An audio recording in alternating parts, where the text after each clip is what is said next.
ওহ, পটলের দোরমাটা যা হয়েছে না, ইয়াম্মি! যেমন কারিটা খেতে হয়েছে তেমন পুরটা টেস্ট। আমার মুখ দেখলেই আপনারা বুঝতে পারছেন। দারুণ দারুণ! রেসিপিটি দেখতে হলে পুরো ভিডিওটি দেখুন। খুব সুন্দর হয়েছে কিন্তু পটলের এই দোরমা। ভেতর থেকে বেরিয়েও যায়নি, এত সুন্দর করে রান্না। নমস্কার, আমি প্রতিমা কিচেন উইথ ভিলেজ ফুড থেকে আপনাদের সবাইকে সুস্বাগতম। আজ বানাবো পুর ভরা পটলের দোরমা। দেখো, ছানা নিয়ে নিয়েছি আমি এখানে মশলা নিয়ে নিয়েছি, পেঁয়াজ, লঙ্কা, আদা আর 2 কোয়া রসুন। আর এখানে নিয়ে নিয়েছি ছানা। এই ছানাটার পুর করে আমি পটলের মধ্যে ভরে এটাকে রান্না করব। এখানে ছানার পুর করতে আমি পেঁয়াজ কুচি নিয়েছি, আদা কুচি নিয়েছি, রসুন কুচি নিয়েছি, কাঁচা লঙ্কা কুচি নিয়েছি। এখানে কড়াই বসিয়ে দিচ্ছি উনুনে। কড়াইটি গরম হয়ে গেছে। কড়াইতে তেল দিয়ে আমি দিয়ে দিলাম পটলগুলো বেশ সুন্দর করে ভেজে নেব।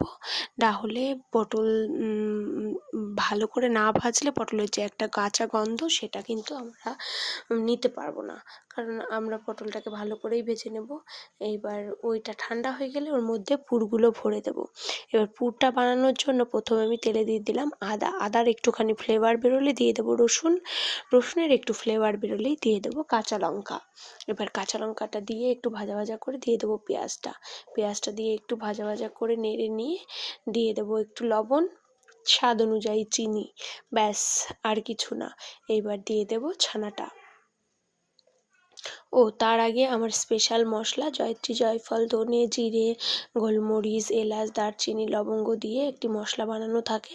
সেই মশলাটা আমি ওর মধ্যে একটু দিয়ে দিলাম ফ্লেভারের জন্য। এবার ছানাটাকে দিয়ে ভালো করে ভেজে নিলাম। ছানা যদি আপনি বেশি ভাজতে চান তাহলে আবার চিজ হয়ে গলে যাবে, কারণ ছানা বেশি ভাজলেই ওর থেকে তেল ছেড়ে গলে যাবে। এবার আমি ওই তেলে একটু তেল দিলাম, তেল দিয়ে দিলাম তেজপাতা, এলাচ, দারচিনি, লবঙ্গ, আর দিয়ে ওর মধ্যে দিয়ে দিলাম পেঁয়াজ বাটা, আদা বাটা, রসুন বাটা, কাঁচা লঙ্কা বাটা। দিয়ে আমি একটু দিয়ে দিলাম জিরের গুঁড়ো, একটু দিয়ে দিলাম শুকনো লঙ্কার গুঁড়ো, আর স্পেশাল আমার ওই গরম মশলাটা। এবার দিয়ে দিলাম একটু হলুদ দিয়ে ভালো করে কষে নিয়ে আপনাদেরকে দেখাই চলুন। পুরটা আমি ভরে নিয়েছি। এই চামচের পেছন দিয়ে ভালো করে ঠেসে ওই ছানার পুরটাকে পটলের মধ্যে ভরে নিয়েছি। কারণ আমি যদি হাত বা আঙুল দিয়ে ওর মধ্যে চাপ দিয়ে ভরতে যাই তাহলে কিন্তু পুরটা পটলটা ভেঙে যাবে। ভালো করে ভেজে নিয়েছি যেহেতু।